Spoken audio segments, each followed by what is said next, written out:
Insurance claims ఎందుకు reject అవుతున్నాయి? కారణాలు ఏంది?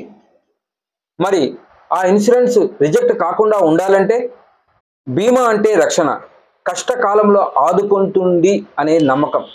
మరి ఆ నమ్మకం ఒమ్ము అయితే ఎవరైనా పాలసీలు ఎందుకు తీసుకుంటారు?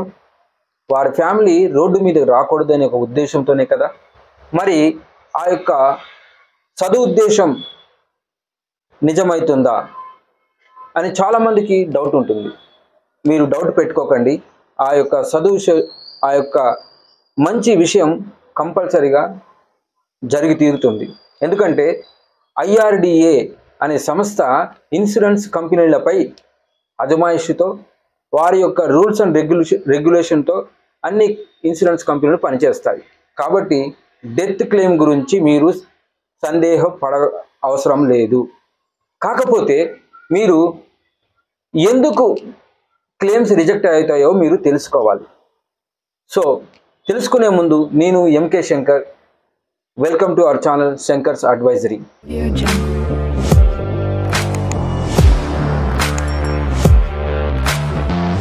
మొదటి కారణం ఫాల్స్ ఇన్ఫర్మేషన్. మీరు పాలసీ రాసేటప్పుడు మీ యొక్క హైటు, వెయిట్, ఫ్యామిలీ హిస్టరీ, అంటే ఇంట్లో వారికి ఎవరికైనా BP, షుగర్ ఉన్నా కూడా చెప్పకపోవడం వల్ల కూడా పాలసీలు రిజెక్ట్ అవుతాయి. రెండవది the lapses of the policy, అంటే పాలసీలు ల్యాప్స్ అవుతాయి. చాలామంది ఏదో కొన్ని పైసలు రాగానే ఆరంభ సూరత్వంతో పాలసీ తీసుకుంటారు. ఏదో పాలసీ ఎవరో ఏజెంట్ చెప్పారని పాలసీ కట్టేస్తారు. తర్వాత అది నచ్చకపోవడం వల్ల పోగా వారి దగ్గర డబ్బు లేకపోవడం వల్ల కూడా పాలసీలు క్లోజ్ అవుతాయి. మూడవది మెడికల్ హిస్టరీ చెప్పకపోవడం. ఎలాంటిదంటే ఆల్రెడీ ఆ యొక్క పాలసీ తీసుకున్న వ్యక్తికి ఇంతకుముందు ఏదైనా యాక్సిడెంట్ జరిగినా, అనారోగ్యంతో హాస్పిటల్లో ఒక 2 వారాలు ఉన్నా, మలేరియా లాంటి జ్వరం వచ్చినా, ఇవి చెప్పకపోవడం వల్ల కూడా పాలసీలు ఇన్సూరెన్స్ కంపెనీలు రిప్రజెంట్ చేయడానికి ట్రై చేస్తాయి.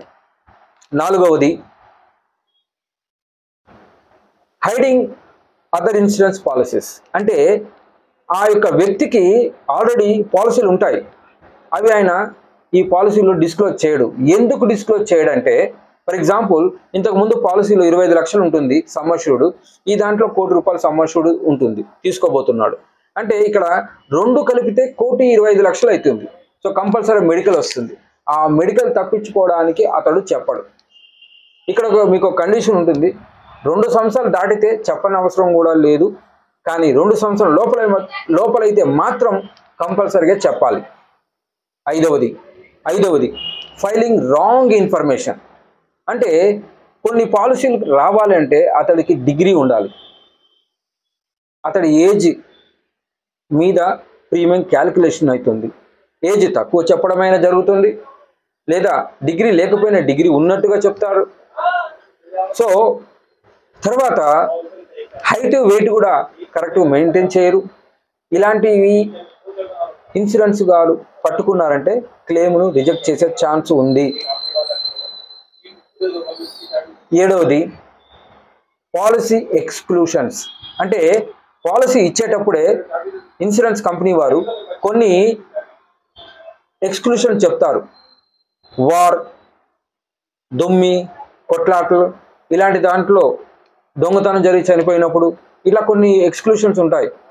ఇల్లీగల్ యాక్టివిటీస్లో పాల్గొన్నప్పుడు వీటికి మేము ఇవ్వము అంటారు.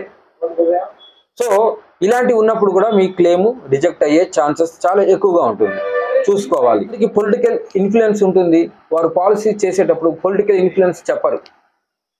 ఎనిమిదవది అండర్ రైటర్ లేట్ డిసిషన్స్. కొన్ని సందర్భాలలో పాలసీ ఇచ్చే అండర్ రైటరు డిసిషన్ తీసుకోవడం లేట్ చేస్తాడు. తర్వాత ఒక XYZ ఉన్నాడు, అతడికి హార్ట్ అటాక్ వస్తుంది, కానీ రోడ్ యాక్సిడెంట్లో చనిపోయాడు.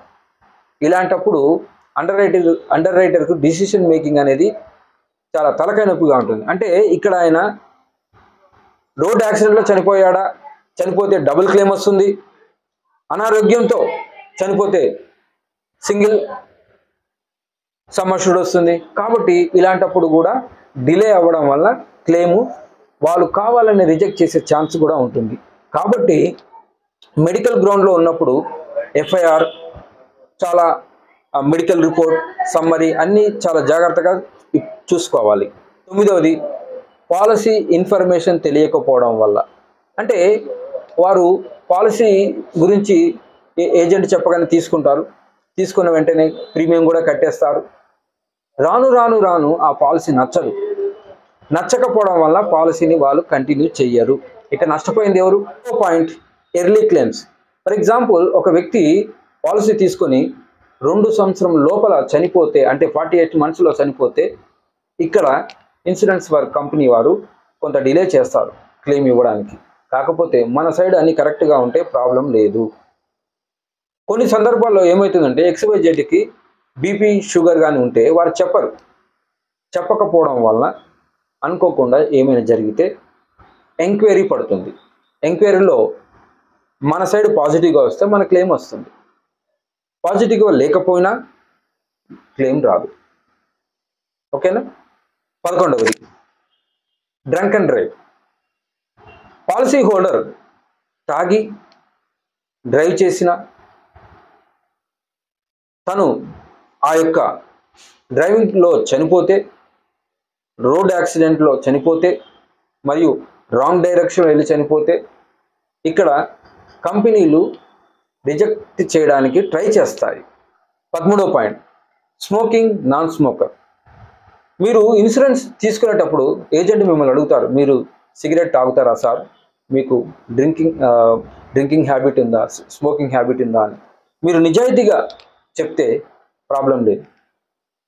చెప్పకపోతే దీనిని కూడా ఒక కారణంగా చూపించి వారు పాలసీని రిజెక్ట్ చేస్తారు.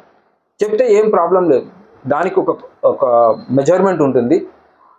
అంటే ఆ మెజర్మెంట్ ప్రకారము మహా అంటే కొంత ఎక్స్ట్రా ప్రీమియం వేస్తారు సో ప్రాబ్లం లేదు. పాలసీ తీసుకునే ముందు మీకు డ్రింకింగ్ హ్యాబిట్ ఉన్నా, తర్వాత మీరు లైక్ స్మోకింగ్ హ్యాబిట్ ఉన్నా, తర్వాత మీరు మౌంటైన్ ఎక్కడము, అంటే కొంతమందికి హ్యాబిట్స్ ఉంటాయి అలా అంటే కొండలు ఎక్కడము ఇలాంటివి. డ్రైవింగ్ చేసే వారు కూడా డ్రైవింగ్ చేస్తున్నట్టుగా చెప్పాలి. ఎందుకంటే చెప్పకపోతే కూడా ఇది కూడా ఒక కారణంగా వాళ్ళు తీసుకొని రిజెక్ట్ చేసే ఛాన్సెస్ ఉంటుంది. 14వది ఎఫ్ఐఆర్, తర్వాత ప్రాపర్ డాక్యుమెంటేషన్ చాలామంది సమర్పించలేకపోతున్నారు. దీనివల్ల కూడా క్లెయిము డిలే అవుతాయి. ఓకే, సో ఏదైనా ఈవెంట్ జరగగానే ఇమీడియట్గా రోడ్ యాక్సిడెంట్ కానీ ఏదైనా నార్మల్ డెత్ అయితే, సస్పిషియస్ డెత్ అయినా కూడా పోలీస్ ఇన్ఫర్మేషన్ చెప్పి వారి దగ్గర ఎఫ్ఐఆర్ బుక్ చేసి ఆ ఎఫ్ఐఆర్ కాపీ మీ దగ్గర పెట్టుకోవాలి. ఎఫ్ఐఆర్ కాపీ, తర్వాత ఆధార్ కార్డు, తర్వాత పాలసీ బాండు ఇలాంటివి అడుగుతారు. సో ఇవన్నీ మీ దగ్గర ఉండాలి. 15వది ఎవరైతే పాలసీ హోల్డర్ నామినీ తర్వాత కరెక్ట్గా పెట్టరు, నామినీకి చెప్పడు, ఆ చెప్పకపోవడం వల్ల కూడా ఆ పాలసీలు అన్క్లెయిమ్డ్ పాలసీస్ ఇన్సూరెన్స్ కంపెనీ వద్ద పెద్ద కొండై కూర్చుంది, అవి అలా ఉండిపోతున్నాయి. సో ప్రాపర్గా వాళ్ళు నామినేషన్ పెట్టకపోవడం వల్ల కూడా కంపెనీ ఇవ్వాలనుకున్నా కూడా పైసలు ఇవ్వలేకపోతున్నారు. సో కాబట్టి యాజ్ ఏ ఏజెంట్గా మీరు ఉన్నట్లయితే నామినేషను తర్వాత ఆ యొక్క వ్యక్తితో వీలునామా కూడా రాయించండి. నా తదనంతరము ఈ నామినీ నా పిల్లలు వీళ్ళకి చెందాలి, వీళ్ళకి ఇంతింత పర్సెంటేజ్ రావాలి అని ఒక వీలునామా రాయించండి. సో ఇలా రాయడం వల్ల మీకు క్లెయిము తొందరగా వస్తుంది. చివరిగా ఎప్పుడైనా కానీ పాలసీ బాండ్ రాసేటప్పుడు మీరే రాయండి. యాజ్ ఏ పాలసీ హోల్డర్గా ఏజెంట్ ద్వారా రాపించకండి. ఎందుకంటే ఒక్కొక్కసారి ఏజెంట్ తప్పులు కూడా చేసే ఛాన్స్ ఉంటుంది. యాక్చువల్గా కంపెనీ కూడా ఏం చెప్తుందంటే utmost good faith, material facts దాపెట్టకుండా ఉండాలి అంటే మీరే రాయాలి. ఎందుకంటే కొన్ని సందర్భాల్లో ఏజెంట్ హైట్ వెయిట్ కొన్ని తగ్గు చేసి పాలసీ ఇష్యూ కోసం కూడా చేసే అవకాశం కూడా ఉంది. సో కాబట్టి పాలసీ బాండ్ రాసేటప్పుడు ప్రతిదీ మీరే రాయండి. ఈ రాయడం వల్ల మీ క్లెయిము త్వరగా, అంటే మీరు అనుకున్నట్టుగా ఫర్ ఎగ్జాంపుల్ XYZ ఆశయం ఏంది, తాను చనిపోయిన తర్వాత వాళ్ళ కుటుంబానికి పైసలు వెళ్ళాలి. నీ జీవితంలో కృష్ణుని లాంటి బంధువుని, కర్ణుని లాంటి స్నేహితుని సంపాదించుకో. మా యొక్క వీడియోలను లైక్ చేయండి, షేర్ చేయండి, కామెంట్ చేయండి. చివరిగా మా యొక్క శంకర్ అడ్వైజరీ ఛానల్ని సబ్స్క్రైబ్ చేయండి. వ్యక్తిగత అభివృద్ధి, దేశాభివృద్ధి.